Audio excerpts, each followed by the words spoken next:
Jordan. A spectacular move. Be clear. Bring it home, Kobe, baby.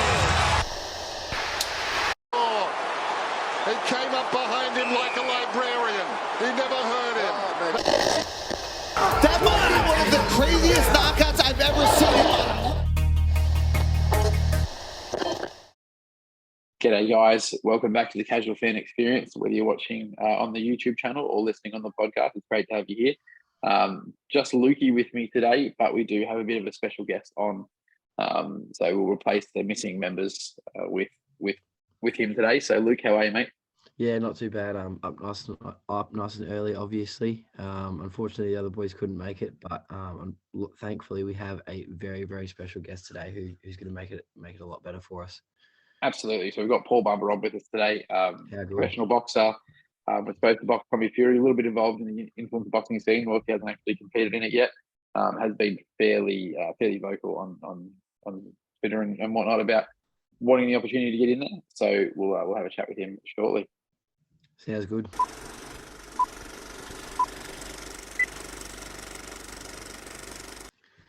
And here he is, the man himself, Paul Bamba. We've been very excited for this interview today. We've been talking to him for a while about it. So very keen to hear his thoughts on a few different things. How are we today?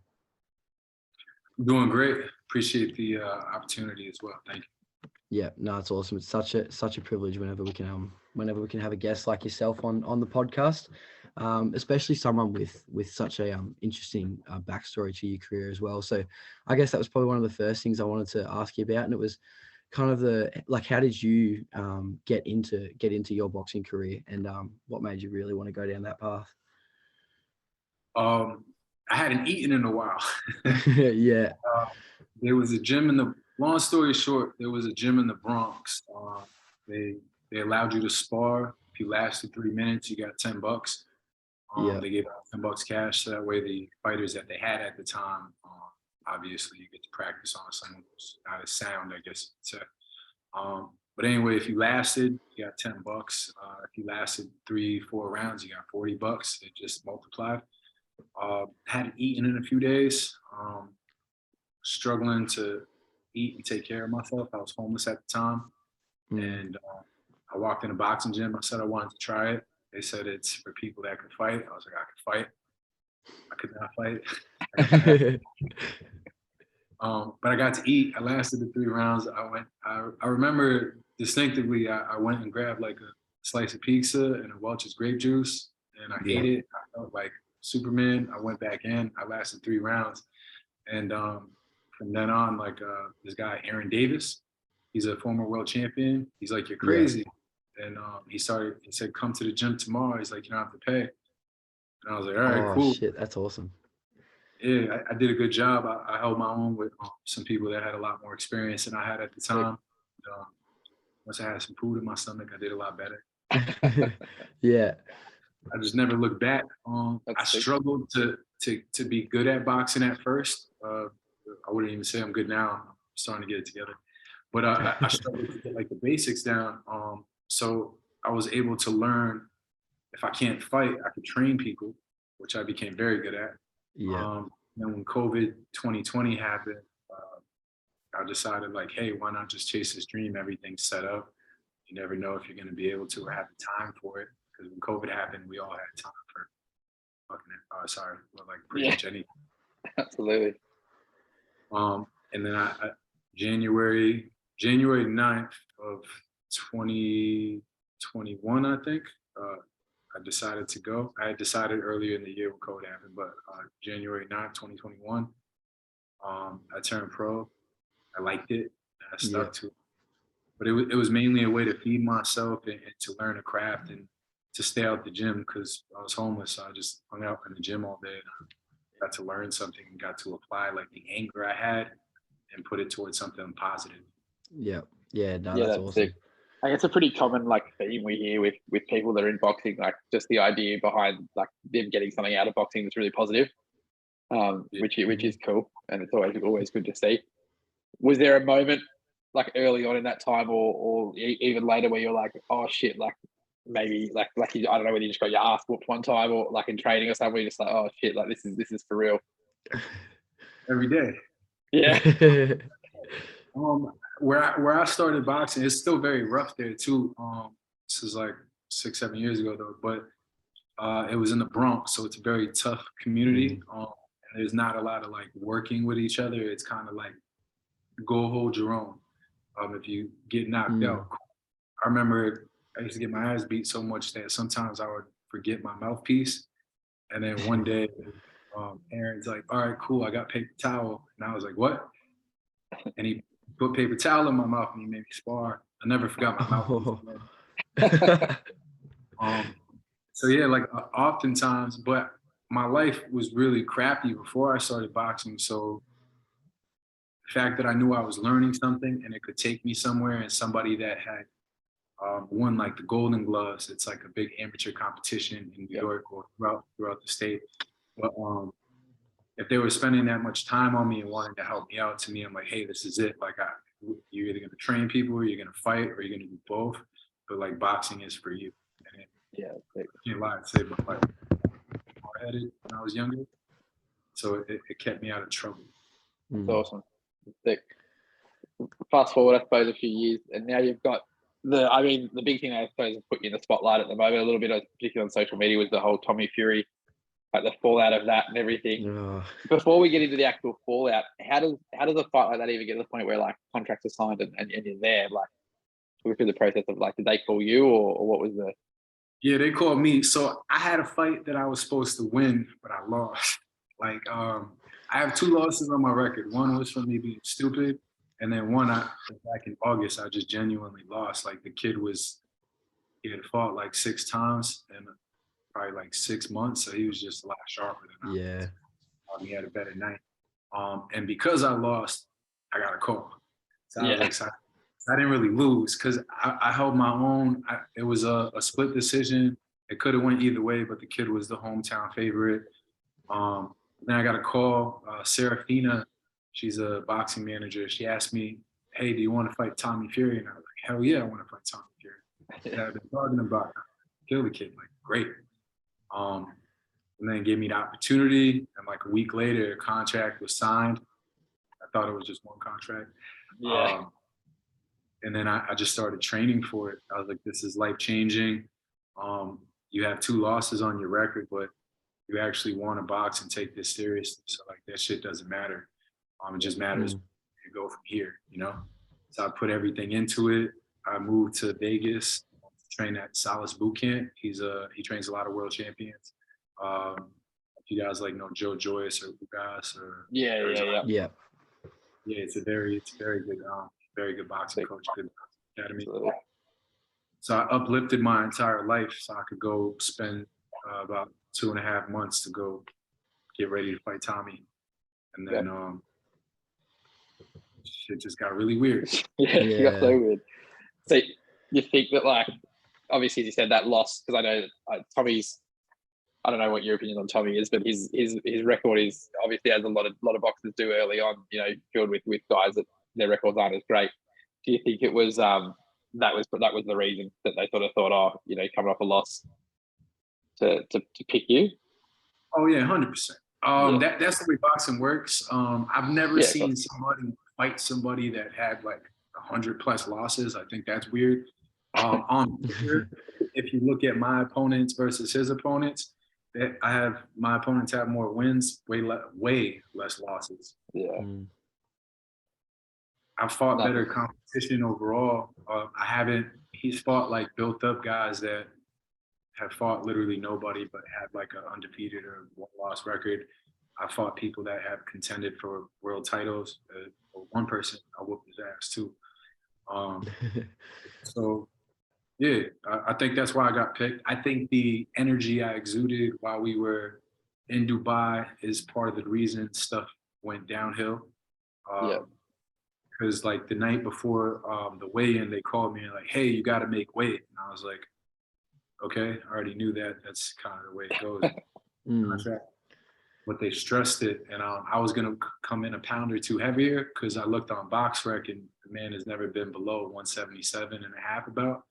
So I was gonna come in heavy too. So I was like, fuck it, like we'll keep it as even as possible. Give me no reason to complain. But they made me make weight, and then the next day, I said, hey, we need a representative for my team when he weighs in. And we had to run to the weigh-in, and he was just getting off the scales by the time we got there. But luckily, I had someone inside the gym, so where they did the weigh-in, so we were able to see he was heavy. And then he was 82.3 kilograms. I'm like, hey, what the hell? Like, it's big. 175. He's like, my contract was 81 kilograms. I was like, well, that's weird, but even then, you're still overweight, like by almost 2.5, 3 pounds by your own contract, which is fucking weird. Anyway, you can't. It's not legit. Like, no, there's no fighters in the world that have 2 separate contracts. It's a sanctioned sport. It's like, and be like letting an NBA team play with like 3 players and 1 play with like 6 when you're only supposed to have. Yeah. Well, that's it. Something I was going to ask you about. So, like, because obviously, like, I guess he came out with that idea that there was he got a different contract. That just seemed, he didn't like he said, he's like, mine was 81, and I was like, 80. I was like, what the hell? But you still didn't make it. You're still like something pounds over that. And boxing, like, we had a real boxing match. It wasn't an exhibition. And we were co-main event, so there's no way in hell paperwork really got messed up. Like, be real. You wouldn't think so, right? Yeah. That's crazy. They didn't show his contract at all. I showed mine on Twitter and all that, signed and sealed and all that. But it's just the promotional company was really sketch. Yeah, and I guess that's the next thing. So obviously, Global Times. Like, I mean, even leading into the main event of that, like there was weird stuff going on. Like, with it so delayed with like glove changes and shit for the main event. They tried to screw Deji with that. Also, they tried to make me, before the weigh-ins, they said I'd be fighting with 8-ounce gloves, and I was like, what? I was like, I'm not under 154. Why would I be fighting with 8-ounce gloves? That's weird. Yeah. And then you dehydrate me to make me make weight.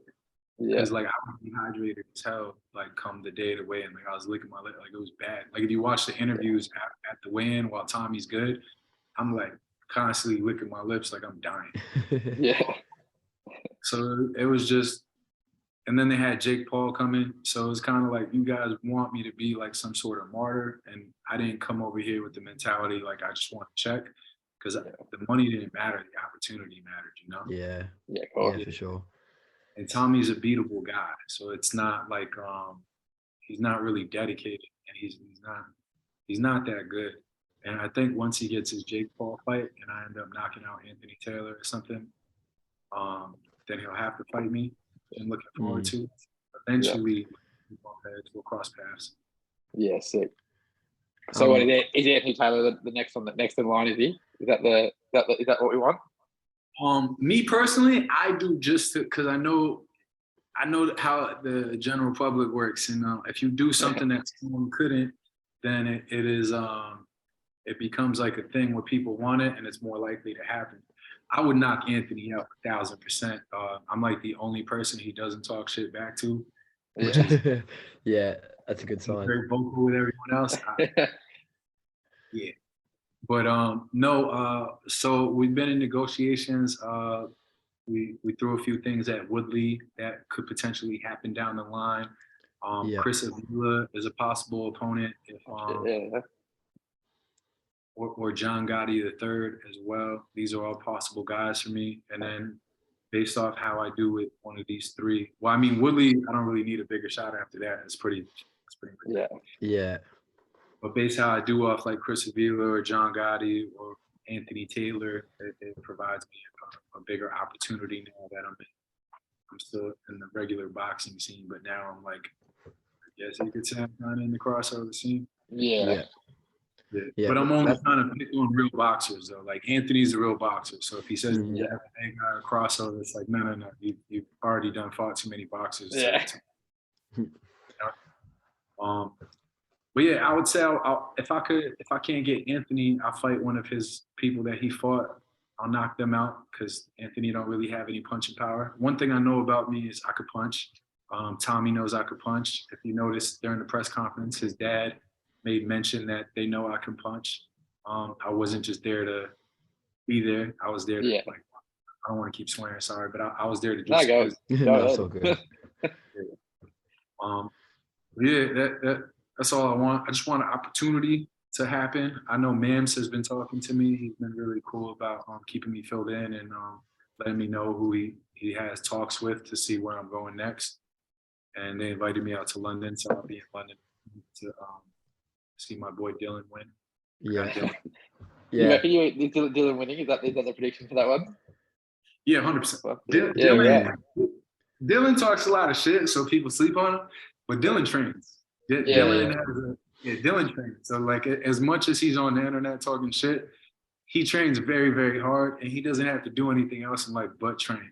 And when he is hungry for something, he eats. You know, I've sparred him myself a few times. He could punch. He's awkward. He's a southpaw. He's gonna give KSI problems, and he's been in more combat related things most of his life than KSI's. Like the experience levels are. Yeah, I don't want to lose the opportunity to talk too much shit, but I definitely got. Of course, man. No, it's definitely not going to be a super popular opinion, that one, I don't think, on the influencer scene. But no, I think even though you've only had like sort of a short career so far, and you clearly have a lot of big things ahead of you, I was wondering if you've got any like favorite or even least favorite moments of your career to date so far. The getting knocked out was really shitty. 4-round fight in Mexico, and I beat the crap out of this kid the entire fight up until the last 15 seconds. I was being cocky and being a bit dumb. I was 3-0 at the time. And I only had 3 amateur fights. So shit was like, yo, I can actually do this. Nice. Yeah. I jumped in with a hook. He hooked at the same time. I got dropped. I got up before the 10 count, but because I turned my back to the ref to walk back to the ropes, because I've never been dropped before. So that's what I kind of learned in amateur boxing, like go to your corner and turn around, let everybody know you're good. But I didn't do that because I turned my back, like they called it off. But I think they called it off because I was clowning the kid the whole time, and we were in Mexico. Because I styled on this kid like the whole time. Yeah.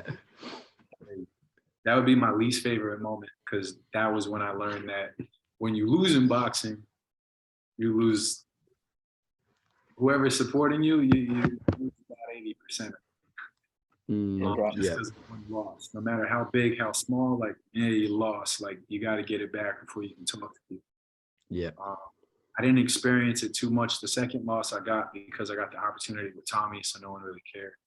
Yeah. But I would say that was my least favorite moment. My most favorite moment for boxing would be, it's not even on my record. It was a first round knockout. It didn't go up on my record, but I was getting my ass whooped. This kid let off really, really fast, and he blew his load probably in like the first minute and a half. I threw 5 punches the entire fight. Yeah. Dropped them twice and knocked him out. Oh wow. I loved it. It was my little brother was cornering me, and he was yelling like, "Get off the ropes! Like, you can't do it. Hold him!" Like, he was a bit frantic, and I was like, "I got it." I kind of wanted to see like if I could take it because it was a bigger guy. And I dropped him, and we were on the ropes, and he came in, and he was just throwing punches, and I leaned back, I threw a hook and an uppercut, and then he was gone. Yeah. No, that's awesome. He didn't walk out the ring. That helps. That was cool. That let me know. Yeah, because when you could stop somebody to the body, you could punch. Everybody can hit somebody in a good spot in the head, cause a little damage. But when you can really like stop somebody with a body shot, that shows like true. You got power. Yeah, for sure. And I mean, you see those like in boxing, like someone like Canelo's obviously big for it. Those body shots are just like they just ripple through the body. They're crazy. Yeah, they linger. It hurts you like the days afterwards too. Like headshots, you get your focus back like not right away, but within a few minutes. Body shots, like I felt body shots like for days afterwards. Like they're not. For sure. Zooming back into, I guess, that influencer boxing scene that we're talking about, crossover boxing.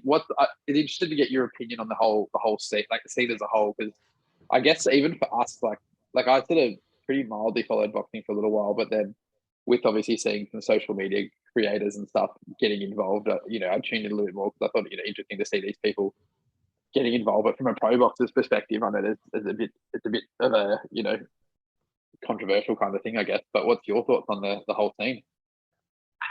I'm a businessman first. I think it's smart. Sure. I think it brings eyes that you wouldn't normally have on the sport. And if people become a fan because they watch Salt Poppy and fucking Josh Bruckner fight, that could translate into them watching other actual boxing matches. You know, I think it brings, like Jake Paul, like I know everybody thinks not too highly of him when it comes to stuff, or people are like hit or miss, but he's smart as hell for whatever he's doing, because it's your job to market yourself. It's your job to use every opportunity to your advantage. So I don't have nothing bad to say about it. I think it's crazy when you have YouTubers, like I forgot, one of them said that, I think people are telling me like Gib or like FaZe. Yeah. I'm just like, I would be, people wouldn't want me in the crossover boxing scene if I was able to be matched up against one. That's the best way. There's levels to shit, and of course, yeah. Like I think that Josh Bruckner dude, he's a pretty sound dude, but I think he has like some MMA experience as well. Yeah, I think so. I think he got Or that Waleed and that Dean fight, that was because I went to Texas and to watch that. That was, some of them are really good. Like that fight, like you can't really tell they're YouTubers. They were boxing. They were catching, shooting. Yeah, that was a great fight. That was a sick fight. I love that fight. He got dropped to like twice and came back and whooped his ass. Like that was crazy to me. So I have mixed feelings about it, because whatever you put into it, that's what that person's gonna be. So someone could be a YouTube boxer, but they might be able to fuck up like a real boxer, like because they have more. Like Jake Paul and Tommy, for instance. Not just because I'm mad at Tommy. I've actually said this in like interviews before. I think Jake Paul's a harder fight because of the dedication he has to it. For sure. Well, and that's the thing. I can't remember who said it, but they were like, he's just basically like got unlimited money, unlimited time to just like dedicate himself to the sport. And so like that's a dangerous thing to have. People want to help him because he's actually like dedicated. If someone sees that you don't mind getting hit and you're doing your road work, you're doing all this other stuff, all that YouTube crap goes out the window. Like, all right, this is my fighter. Like BJ, his trainer, I think his trainer's an asshole, but he's a good trainer, and he was a really great fighter as well, you know. So for him to see something in Jake that speaks volumes, because he's not going to see that in everybody. And he might have money, but at the end of the day, if somebody had all the money in the world and they sucked and they weren't dedicated, you're not going to find a real boxer to actually train them. No one will waste their time. Like, so Jake definitely puts into the sport. Like I believe that, like I said, whatever you put into it, that's what you get out of it. That's my opinion. I don't have a problem with it. It's been helping me out actually. So definitely. Yeah, for sure. Even like I know with like a lot of people, like a lot of my friends around my age and things like that have really gotten into like boxing and stuff, because of all the like the recent influence of influencer boxing and things like that. But it's been good to see that like myself and a lot of my mates actually getting into some of like the real boxing and things like that as well, which is pretty cool. So it definitely does draw like a lot of new eyes, especially in the younger generation as well. 100%. Yeah, the more eyes you have on something, whether they're people that like it, hate it, or whatever, as more eyes, you're selling tickets, you put more money in the fighters' pockets. Yeah, and that's what we're all about, because we're the ones that are getting our heads beaten in. So absolutely. Yeah, for sure.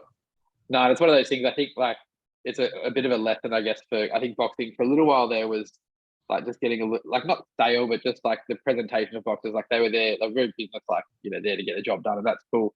But just they weren't as marketable, and I think that's already starting to come across again. Is boxers are learning a little bit more how to market themselves, whether it be on social media or entertaining press conferences or whatever it might be. That's why Jake is great. People could get mad at him, but why would you be mad at another man that utilizes what he has to go chase a dream he has. Like course, it's madness. It's meant like that's some weird hater shit. Like you can think that he's cocky or something, like that's cool, but he's literally a man utilizing his own resources that he built up to chase a dream. You gotta respect it. Absolutely. And yeah, bro, they are on some weird hater shit. You see on social media, it's crazy.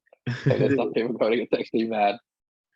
But because then you have people like Tommy that he's not a terrible boxer, but he's not as dedicated because what he comes from and all that. So who would you rather? Me personally, I'd rather watch someone like Jake do something than someone who constantly has issues making weight or is not really doing it because they want to do it. They're doing it because it's in their family.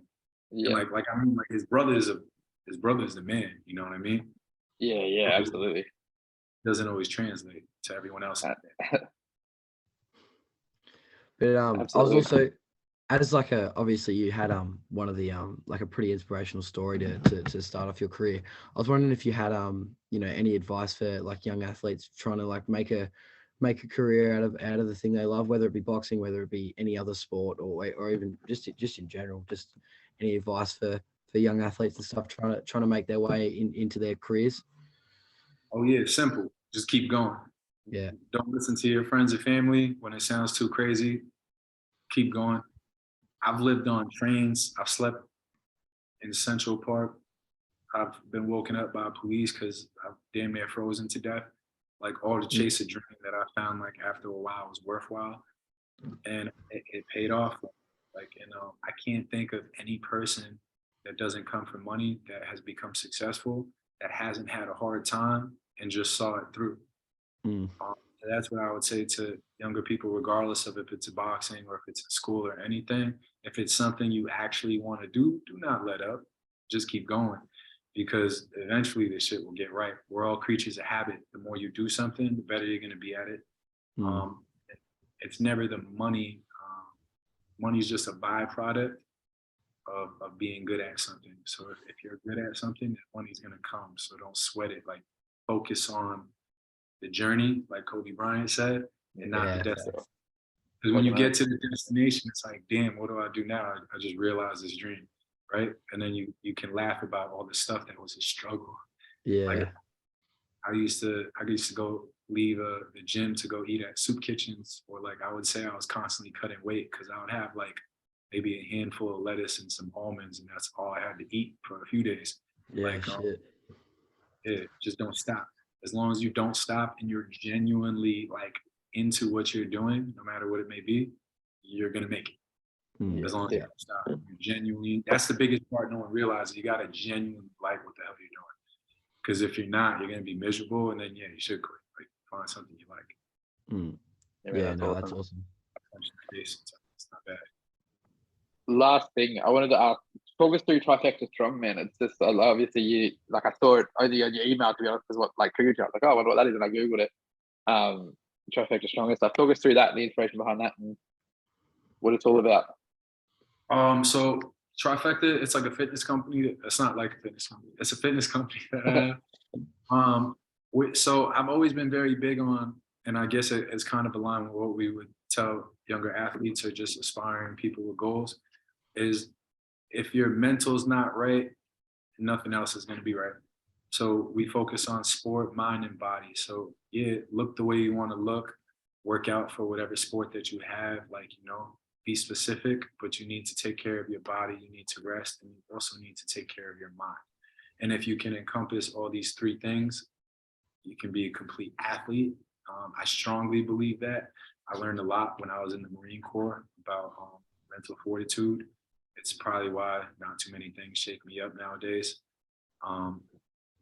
And that's the basis behind it, to make sure your body is or your mind is just as good as your body is, as far as being well rested, stretching out, yoga, meditation, all these things.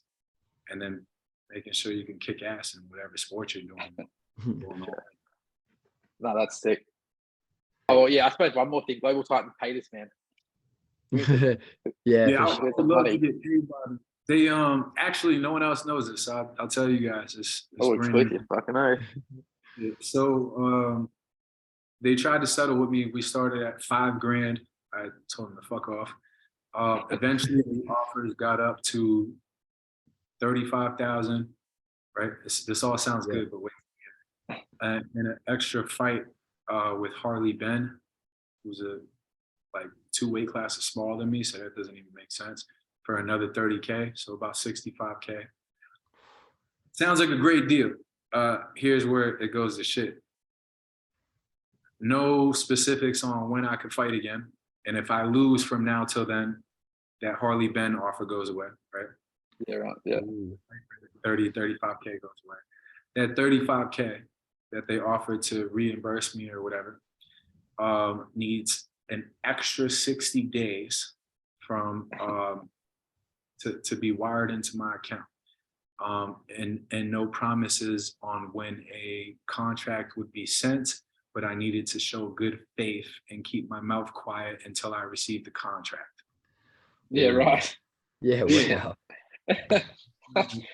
I'm gonna be stupid twice. Like, no. Yeah. Like, yeah. Yeah, No, that was crazy, man. It was crazy. So right now we have a lawyer working on it. It's actually because of the amount of damages ensued on my part. It's gonna end up try to get pushed to its federal court, and that will provide them a whole bunch of other good press that I know they want. And then, hopefully they pay me. Yeah, man, absolutely pay this man. Yeah, for sure. That's enough. Yeah. For sure. No worries, man. Well, that's it for today. I think that's awesome. Thanks for jumping on. Yeah, it's been such a privilege. Thank you, guys. Cheers out, brother. Take care. We've just finished with Paul Bamba. What an interview. Great stuff. Yeah, good. Yeah, what a legend, man. And yeah, as I said, Global Titan, pay that fucking man.